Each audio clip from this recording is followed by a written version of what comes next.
कर दूं। सितंबर में जिस दिन मन की बात है उसी तारीख को एक और महत्वपूर्ण दिन होता है।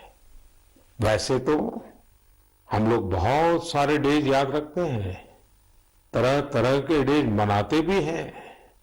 और अगर अपने घर में नौजवान बेटे बेटी हो, अगर उनको पूछोगे तो पूरे साल भर के कौन से डे कब आते हैं आपको पूरी सूची सुना देंगे। लेकिन एक और डे ऐसा है जो हम सबको याद रखना चाहिए, और ये डे ऐसा है जो भारत की परंपराओं से बहुत सुसंगत है। सदियों से जिस परंपराओं से हम जुड़े हैं उससे जोड़ने वाला है। ये है वर्ल्ड रिवर डे, यानी विश्व नदी दिवस। हमारे यहां कहा गया है, पिबन्ति नद्यः स्वयमेव नाम्भः, अर्थात नदियां अपना जल खुद नहीं पीती बल्कि परोपकार के लिए देती है। हमारे लिए नदियां एक भौतिक वस्तु नहीं है, हमारे लिए नदी एक जीवंत इकाई है। और तभी तो हम नदियों को मां कहते हैं। हमारे कितने ही पर्व हो, त्योहार हो, उत्सव हो, उमंग हो, ये सभी हमारी इन माताओं की गोद में ही तो होते हैं।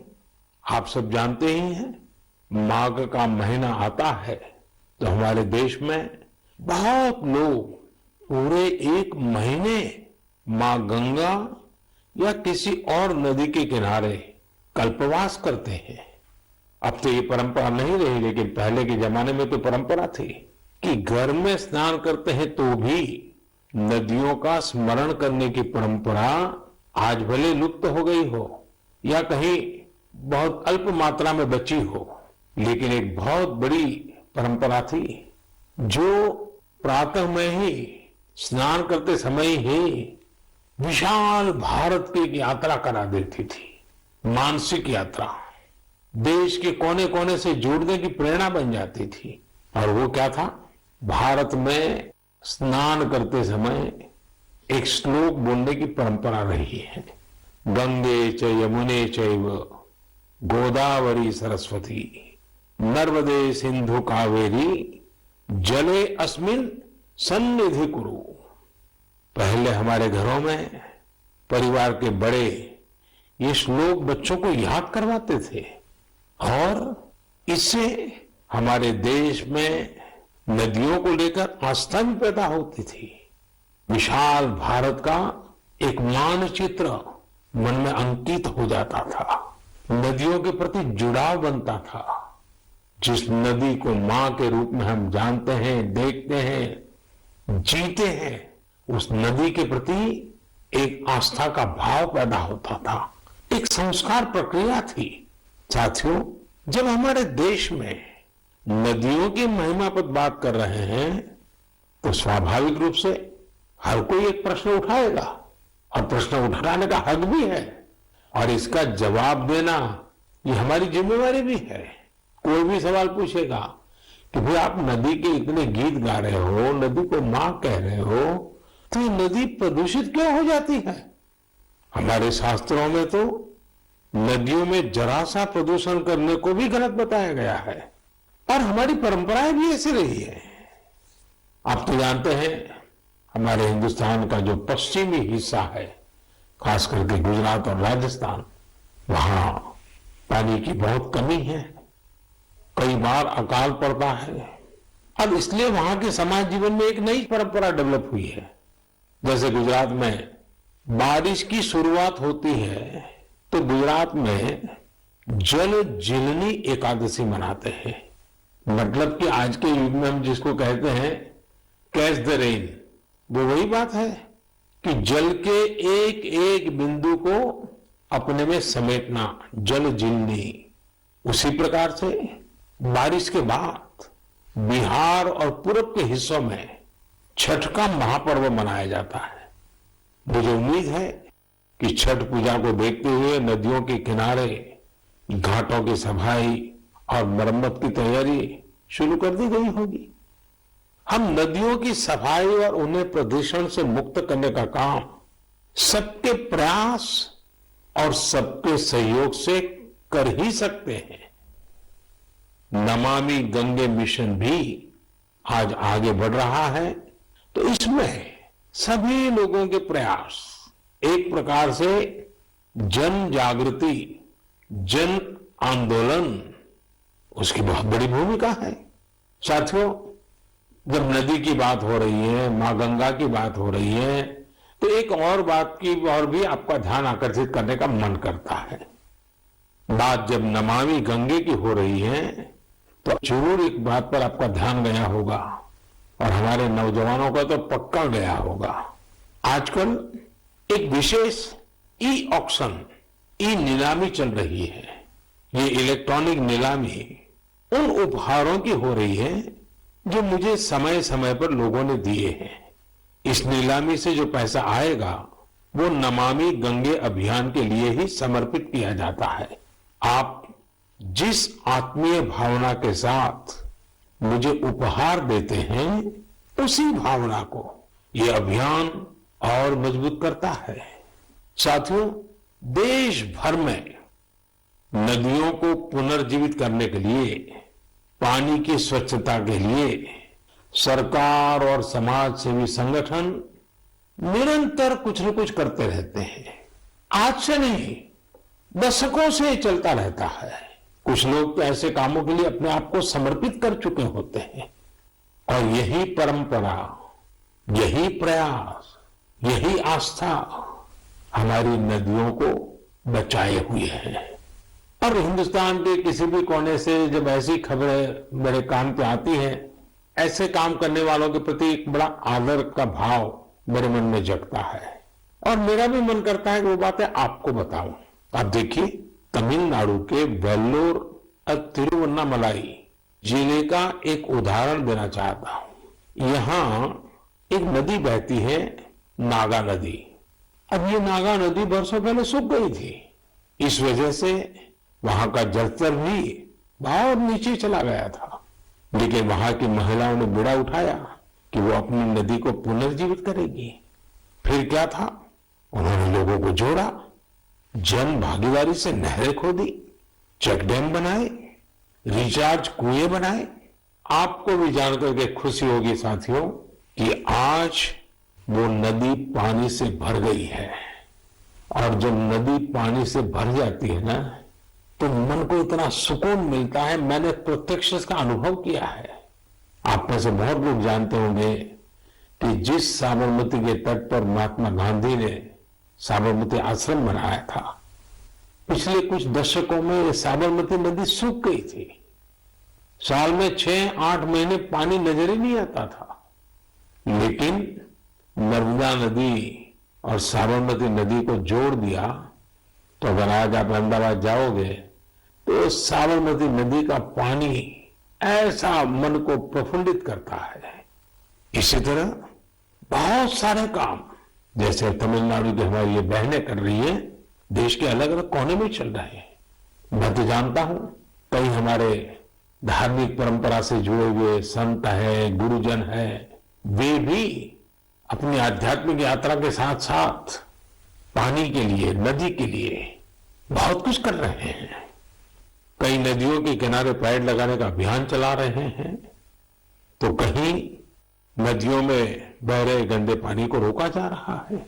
साथियों, वर्ल्ड रिवर डे जब आज मना रहे हैं, तो इस काम से समर्पित सबकी मैं सराहना करता हूं, अभिनंदन करता हूं। लेकिन हर नदी के पास रहने वाले लोगों को, देशवासियों को मैं आग्रह करूंगा कि भारत में कोने कोने में साल में एक बार तो नदी उत्सव मनाना ही चाहिए। मेरे प्यारे देशवासियों, कभी भी छोटी बात को, छोटी चीज को छोटी मानने की गलती नहीं करनी चाहिए। छोटे छोटे प्रयासों से कभी कभी तो बहुत बड़े बड़े परिवर्तन आते हैं। और अगर महात्मा गांधी जी के जीवन की तरफ हम देखेंगे तो हम हर पल महसूस करेंगे कि छोटी छोटी बातों की उनके जीवन में कितनी बड़ी अहमियत थी और छोटी छोटी बातों को लेकर के बड़े बड़े संकल्पों को कैसे उन्होंने साकार किया था। हमारे आज के नौजवान को ये जरूर जानना चाहिए कि साफ सफाई के अभियान ने कैसे आजादी के आंदोलन को एक निरंतर ऊर्जा दी थी। ये महात्मा गांधी ही तो थे जिन्होंने स्वच्छता को जन आंदोलन बनाने का काम किया था। महात्मा गांधी ने स्वच्छता को स्वाधीनता के सपने के साथ जोड़ दिया था। आज इतने दशकों बाद स्वच्छता आंदोलन ने एक बार फिर देश को नए भारत के सपने के साथ जोड़ने का काम किया है और ये हमारी आदतों को बदलने का भी अभियान बन रहा है। और हम ये न भूलें कि स्वच्छता ये सिर्फ एक कार्यक्रम है। स्वच्छता ये पीढ़ी दर पीढ़ी संस्कार संक्रमण की एक जिम्मेवारी है और पीढ़ी दर पीढ़ी जब स्वच्छता का अभियान चलता है तब संपूर्ण समाज जीवन में स्वच्छता का स्वभाव बनता है। और इसलिए ये साल, 2 साल, एक सरकार, दूसरी सरकार ऐसा विषय नहीं है। पीढ़ी दर पीढ़ी हमें स्वच्छता के संबंध में सजगता से, अविरत रूप से, बिना थके, बिना रुके, बड़ी श्रद्धा के साथ जुड़े रहना है और स्वच्छता के अभियान को चलाए रखना है। और मैंने तो पहले भी कहा था कि स्वच्छता ये पूज्य बापू को इस देश की बहुत बड़ी श्रद्धांजलि है और ये श्रद्धांजलि हमें हर बार देते रहना है, लगातार देते रहना है। साथियों, लोग जानते हैं कि स्वच्छता के संबंध में बोलने का मैं कभी मौका छोड़ता ही नहीं हूं और शायद इसीलिए हमारी मन की बात के एक श्रोता श्रीमान रमेश पटेल जी ने लिखा है, हमें बापू से सीखते हुए इस आजादी के अमृत महोत्सव में आर्थिक स्वच्छता का भी संकल्प लेना चाहिए। जिस तरह शौचालयों के निर्माण ने गरीबों की गरिमा बढ़ाई, वैसे ही आर्थिक स्वच्छता गरीबों को अधिकार सुनिश्चित करती है, उनका जीवन आसान बनाती है। अब आप जानते हैं, जनधन खातों को लेकर देश ने जो अभियान शुरू किया, इसकी वजह से आज गरीबों को उनके हक का पैसा सीधा उनके खाते में जा रहा है, जिसके कारण भ्रष्टाचार जैसी रुकावटों में बहुत बड़ी मात्रा में कमी आई है। ये बात सही है। आर्थिक स्वच्छता में टेक्नोलॉजी बहुत मदद कर सकती है। हमारे लिए खुशी की बात है, आज गांव देहात में भी फिनटेक, यूपीआई से डिजिटल लेन देन करने की दिशा में सामान्य मानवी भी जुड़ रहा है, उसका प्रचलन बढ़ने लगा है। आपको मैं एक आंकड़ा बताता हूं, आपको गर्व होगा। पिछले अगस्त महीने में, एक महीने में यूपीआई से 355 करोड़ ट्रांजैक्शन हुए, यानी करीब करीब 350 करोड़ से ज्यादा ट्रांजैक्शन। यानी हम कह सकते हैं कि अगस्त के महीने में 350 करोड़ से ज्यादा बार डिजिटल लेन देन के लिए यूपीआई का इस्तेमाल किया गया है। आज एवरेज 6 लाख करोड़ रुपए से ज्यादा का डिजिटल पेमेंट यूपीआई से हो रहा है। इससे देश की अर्थव्यवस्था में स्वच्छता, पारदर्शिता आ रही है और हम जानते हैं अब फिनटेक का महत्व बहुत बढ़ रहा है। साथियों, जैसे बापू ने स्वच्छता को स्वाधीनता से जोड़ा था, वैसे ही खादी को आजादी की पहचान बना दिया था। आज आजादी के 75वें साल में हम जब आजादी के अमृत महोत्सव को मना रहे हैं, आज हम संतोष से कह सकते हैं कि आजादी के आंदोलन में जो गौरव खादी को था, आज हमारी युवा पीढ़ी खादी को वो गौरव दे रही है। आज खादी और हैंडलूम का उत्पादन कई गुना बढ़ा है और उसकी मांग भी बढ़ी है। आप भी जानते हैं, ऐसे कई अवसर आए हैं जब दिल्ली के खादी शोरूम में एक दिन में 1 करोड़ रुपए से ज्यादा का कारोबार हुआ है। मैं भी फिर से आपको याद दिलाना चाहूंगा कि 2 अक्टूबर पूज्य बापू की जन्म जयंती पर हम सब फिर से एक बार एक नया रिकॉर्ड बनाए। आप अपने शहर में जहां भी खादी बिकती हो, हैंडलूम बिकता हो, हैंडीक्राफ्ट बिकता हो, और दिवाली का त्योहार सामने है, त्योहारों के मौसम के लिए खादी, हैंडलूम, कुटीर उद्योग से जुड़ी आपकी हर खरीदारी वोकल फॉर लोकल इस अभियान को मजबूत करने वाली हो, पुराने सारे रिकॉर्ड तोड़ने वाली हो। साथियों, अमृत महोत्सव के इसी कालखंड में देश में आजादी के इतिहास की अनकही गाथाओं को जन जन तक पहुंचाने का एक अभियान भी चल रहा है। और इसके लिए नवोदित लेखकों को, देश के और दुनिया के युवाओं को आह्वान किया गया था। इस अभियान के लिए अब तक 13,000 से ज्यादा लोगों ने अपना रजिस्ट्रेशन किया है, और वो भी 14 अलग अलग भाषाओं में। और मेरे लिए खुशी की बात यह भी है कि 20 से ज्यादा देशों में कई अप्रवासी भारतीयों ने भी इस अभियान से जुड़ने के लिए अपनी इच्छा जताई है। एक और बहुत दिलचस्प जानकारी है, करीब 5,000 से ज्यादा नए नवोदित लेखक आजादी के जंग की कथाओं को खोज रहे हैं। उन्होंने जो अनसंग हीरोज हैं, जो अनामी है, इतिहास के पन्नों पे जिनके नाम नजर नहीं आते हैं, ऐसे अनसंग हीरोज पर, थीम पर, उनके जीवन पर, उन घटनाओं पर कुछ लिखने का बीड़ा उठाया है। यानी देश के युवाओं ने ठान लिया है कि उन स्वतंत्र सेनानियों के इतिहास को भी देश के सामने लाएंगे जिनकी गत 75 वर्ष में कोई चर्चा तक नहीं हुई है। सभी श्रोताओं से मेरा आग्रह है, शिक्षा जगत से जुड़े सबसे मेरा आग्रह है, आप भी युवाओं को प्रेरित करें, आप भी आगे आए। और मेरा पक्का विश्वास है कि आजादी के अमृत महोत्सव में इतिहास लिखने का काम करने वाले लोग इतिहास बनाने भी वाले हैं।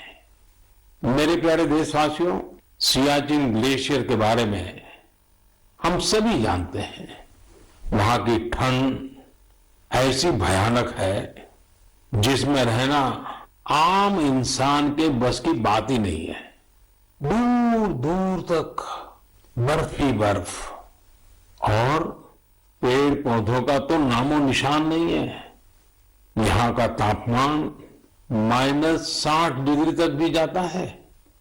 कुछ ही दिन पहले सियाचिन के इस दुर्गम इलाके में 8 दिव्यांग जनों की टीम ने जो कमाल कर दिखाया है, वो हर देशवासी के लिए गर्व की बात है। इस टीम ने सियाचिन ग्लेशियर की 15,000 फीट से भी ज्यादा की ऊंचाई पर स्थित कुमार पोस्ट पर अपना परचम लहराकर वर्ल्ड रिकॉर्ड बना दिया है। शरीर की चुनौतियों के बावजूद भी हमारे इन दिव्यांगों ने जो कारनामा कर दिखाया है, वो पूरे देश के लिए प्रेरणा है। और जब इस टीम के सदस्यों के बारे में जानेंगे तो आप भी मेरी तरह हिम्मत और हौसले से भर जाएंगे। इन जाबाज दिव्यांगों के नाम हैं महेश नेहरा उत्तराखंड के, अक्षत रावत महाराष्ट्र के, पुष्पक गवांडे हरियाणा के, अजय कुमार लद्दाख के, लोब्सांग चोस्पेल तमिलनाडु के, मेजर द्वारकेश जम्मू कश्मीर के, इरफान अहमद मीर और हिमाचल प्रदेश की चोंजिन एंगमो। सियाचिन ग्लेशियर को फतह करने का यह ऑपरेशन भारतीय सेना के विशेष बलों के वेटरन्स की वजह से सफल हुआ है। मैं इस ऐतिहासिक और अभूतपूर्व उपलब्धि के लिए इस टीम की सराहना करता हूं। यह हमारे देशवासियों के can do culture, can do determination, can do attitude के साथ हर चुनौती से निपटने की भावना को भी प्रकट करता है। साथियों, आज देश में दिव्यांग जनों के कल्याण के लिए कई प्रयास हो रहे हैं। मुझे उत्तर प्रदेश में हो रहे ऐसे ही एक प्रयास वन टीचर वन कॉल के बारे में जानने का मौका मिला। बरेली में यह अनूठा प्रयास दिव्यांग बच्चों को नई राह दिखा रहा है। इस अभियान का नेतृत्व कर रही हैं डभौरा गंगापुर में एक स्कूल की प्रिंसिपल दीपमाला पांडे जी। कोरोना काल में इस अभियान के कारण न केवल बड़ी संख्या में बच्चों का एडमिशन संभव हो पाया, बल्कि इससे करीब 350 से अधिक शिक्षक भी सेवा भाव से जुड़ चुके हैं। ये शिक्षक गांव-गांव जाकर दिव्यांग बच्चों को पुकारते हैं, तलाशते हैं और फिर उनका किसी न किसी स्कूल में दाखिला सुनिश्चित कराते हैं। दिव्यांग जनों के लिए दीपमाला जी और साथ ही शिक्षकों की इस नेक प्रयास की मैं भूरी भूरी प्रशंसा करता हूं। शिक्षा के क्षेत्र में ऐसा हर प्रयास हमारे देश के भविष्य को संवारने वाला है। मेरे प्यारे देशवासियों, आज हम लोगों की जिंदगी का हाल ये है कि एक दिन में सैकड़ों बार कोरोना शब्द हमारे कान पर गूंजता है। 100 साल में आई सबसे बड़ी वैश्विक महामारी कोविड-19 ने हर देशवासी को बहुत कुछ सिखाया है। हेल्थ केयर और वेलनेस को लेकर आज जिज्ञासा भी बढ़ी है और जागरूकता भी। हमारे देश में पारंपरिक रूप से ऐसे नेचुरल प्रोडक्ट्स प्रचुर मात्रा में उपलब्ध हैं जो वेलनेस यानी सेहत के लिए बहुत फायदेमंद है। ओडिशा के कालाहांडी के नांदोल में रहने वाले पतायत साहू जी इस क्षेत्र में वर्षों से एक अनोखा कार्य कर रहे हैं। उन्होंने 1.5 एकड़ जमीन पर मेडिसिनल प्लांट लगाए हैं। यही नहीं, साहू जी ने इन मेडिसिनल प्लांट्स को डॉक्यूमेंटेशन भी किया है। मुझे रांची के सतीश जी ने पत्र के माध्यम से ऐसी ही एक और जानकारी साझा की है। सतीश जी ने झारखंड के एक एलोवेरा विलेज की ओर मेरा ध्यान दिलाया है। रांची के पास ही देवरी गांव की महिलाओं ने मंजू कश्यप जी के नेतृत्व में बिरसा कृषि विद्यालय से एलोवेरा की खेती का प्रशिक्षण लिया था। इसके बाद उन्होंने एलोवेरा की खेती शुरू की। इस खेती से न केवल स्वास्थ्य के क्षेत्र में लाभ मिला, बल्कि इन महिलाओं की आमदनी भी बढ़ गई। कोविड महामारी के दौरान भी इन्हें अच्छी आमदनी हुई। इसकी एक बड़ी वजह यह थी कि सैनिटाइजर बनाने वाली कंपनियां सीधे इन्हीं से एलोवेरा खरीद रही थी। आज इस कार्य में करीब 40 महिलाओं की टीम जुटी है और कई एकड़ में एलोवेरा की खेती होती है। ओडिशा के पतायत साहू जी हो या फिर देवरी में महिलाओं की टीम, इन्होंने खेती को जिस प्रकार स्वास्थ्य के क्षेत्र से जोड़ा है वह एक अपने आप में मिसाल है। साथियों, आने वाली 2 अक्टूबर को लाल बहादुर शास्त्री जी की भी जन्म जयंती होती है। उनकी स्मृति में ये दिन हमें खेती में नए नए प्रयोग करने वालों की भी शिक्षा देता है। मेडिसिनल प्लांट के क्षेत्र में स्टार्टअप को बढ़ावा देने के लिए मेडी हब टीबीआई के नाम से एक इंक्यूबेटर गुजरात के आणंद में काम कर रहा है। मेडिसिनल और एरोमेटिक प्लांट से जुड़ा ये इंक्यूबेटर बहुत कम समय में ही 15 एंटरप्रेन्योर्स के बिजनेस आइडिया को सपोर्ट कर चुका है।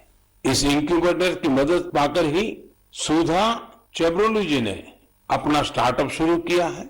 उनकी कंपनी में महिलाओं को प्राथमिकता दी जाती है और उन्हीं पर इनोवेटिव हर्बल फॉर्मुलेशन की भी जिम्मेदारी है। एक और एंटरप्रेन्योर सुभाश्री जी ने, जिन्हें भी इसी मेडिसिनल और एरोमेटिक प्लांट इंक्यूबेटर से मदद मिली है।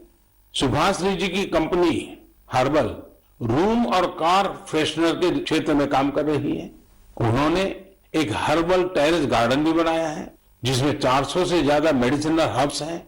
साथियों, बच्चों में मेडिसिनल और हर्बल प्लांट्स के प्रति जागरूकता बढ़ाने के लिए आयुष मंत्रालय ने एक दिलचस्प पहल की है और इसका बीड़ा उठाया है हमारे प्रोफेसर आयुष्मान जी ने।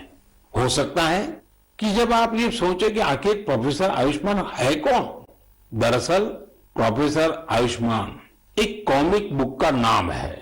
इसमें अलग अलग कार्टून किरदारों के जरिए छोटी छोटी कहानियां तैयार की गई हैं। साथ ही एलोवेरा, तुलसी, आंवला, गिलोय, नीम, अश्वगंधा और ब्रह्मी जैसे सेहतमंद मेडिसिनल प्लांट की उपयोगिता बताई गई है। साथियों, आज के हालत में जिस प्रकार मेडिसिनल प्लांट और हर्बल उत्पादों को लेकर दुनिया भर में लोगों का रुझान बढ़ा है, उसमें भारत के पास अपार संभावनाएं हैं। बीते समय में आयुर्वेदिक और हर्बल प्रोडक्ट के एक्सपोर्ट में भी काफी वृद्धि देखने को मिली है।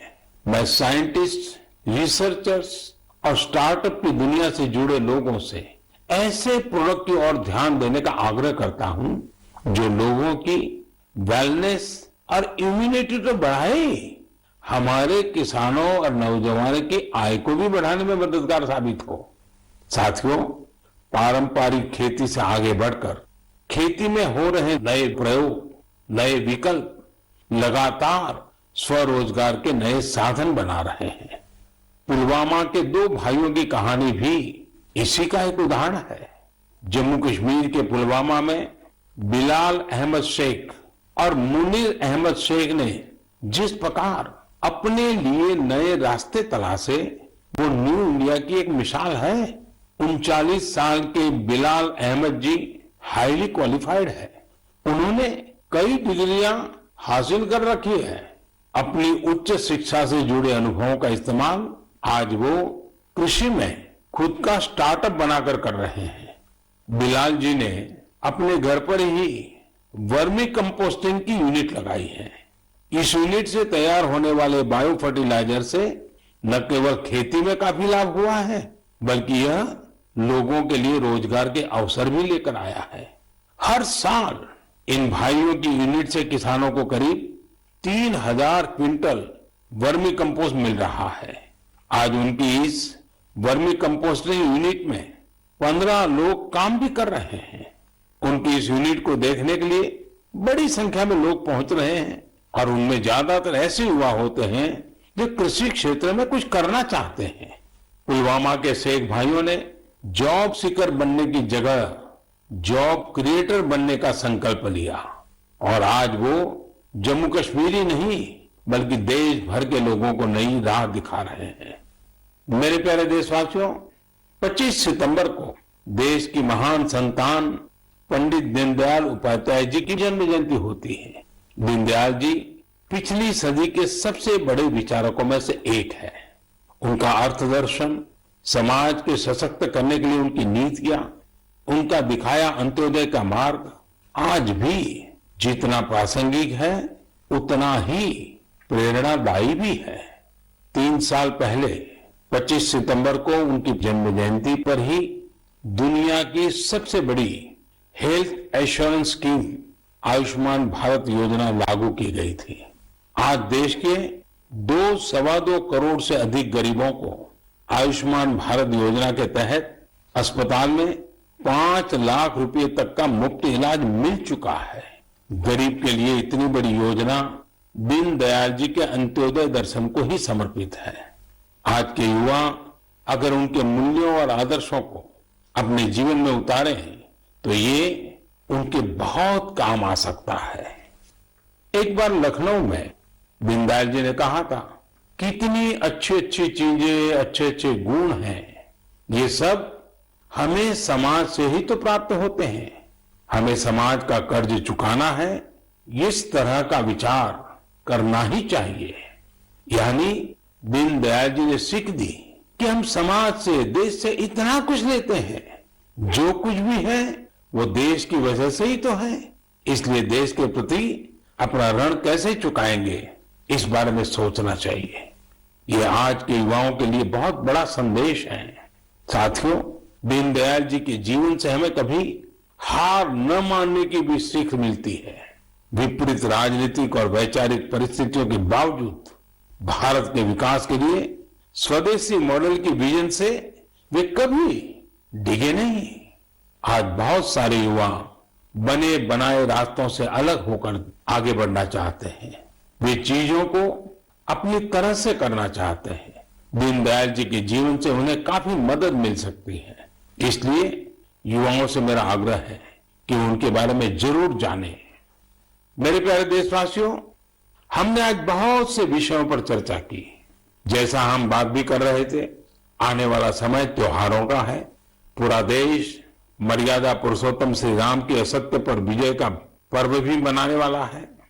लेकिन इस उत्सव में हमें एक और लड़ाई के बारे में याद रखना है, वो है देश की कोरोना से लड़ाई।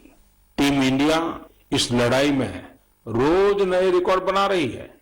वैक्सीनेशन में देश ने कई ऐसे रिकॉर्ड बनाए हैं जिसकी चर्चा पूरी दुनिया में हो रही है। इस लड़ाई में हर भारतवासी की अहम भूमिका है। हमें अपनी बारी आने पर वैक्सीन तो लगवानी ही है, पर इस बात का भी ध्यान रखना है कि कोई इस सुरक्षा चक्र से छूट न जाए। अपने आसपास जिसे वैक्सीन नहीं लगी है उसे भी वैक्सीन सेंटर तक ले जाना है। वैक्सीन लगने के बाद भी जरूरी प्रोटोकॉल का पालन करना है। मुझे उम्मीद है इस लड़ाई में एक बार फिर टीम इंडिया अपना परचम लहराएगी। हम अगली बार कुछ और विषयों पर मन की बात करेंगे। आप सभी को, हर देशवासी को त्योहारों की बहुत बहुत शुभकामनाएं।